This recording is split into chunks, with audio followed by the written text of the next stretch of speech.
Arsenal's chances of signing Benfica star Darwin Nunez may have hit a stumbling block after an old video resurfaced showing Gunners star Kieran Tierney blasting out a range of expletives at the Uruguayan after he appeared to dive in a Europa League clash last season. Arsenal went into last February's Europa League round of 32 seconds leg against the Lisbon-based side level on aggregate after a 1-1 draw in the Portuguese capital. The second leg was going swimmingly when Pierre-Emerick Aubameyang put Mikel Arteta's men 1-0 up on the night, although Diogo Gonçalves and Rafa Silva turned the game on its head at the Kariskakis Stadium in Piraeus, Athens. Tierney equalised not long after, but Arteta's men were still in need of a goal to tip the balance on away goals. With the clock ticking, Nunez went down easily under a challenge from the Scotland international, winning a cheap free kick to buy his side some time. The incident was not well received by Tierney,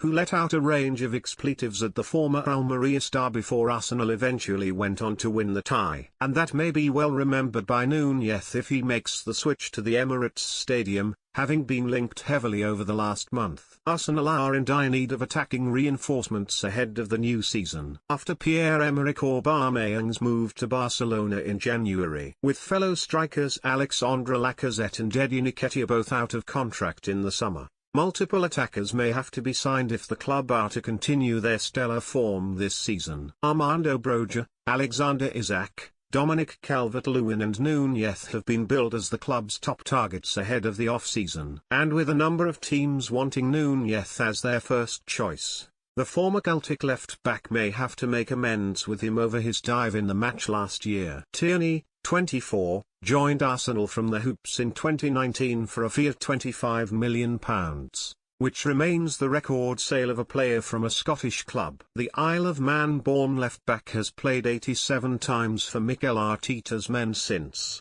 with consistent performances allowing him to prove himself in the Premier League and on the continental stage. And his talents will be needed if the Gunners are to qualify for the Champions League for the first time since 2016. Arsenal currently sit 3 points ahead of local rivals Tottenham in fourth, albeit with a game in hand. They face Crystal Palace on Monday in a bid to strengthen their top four bid.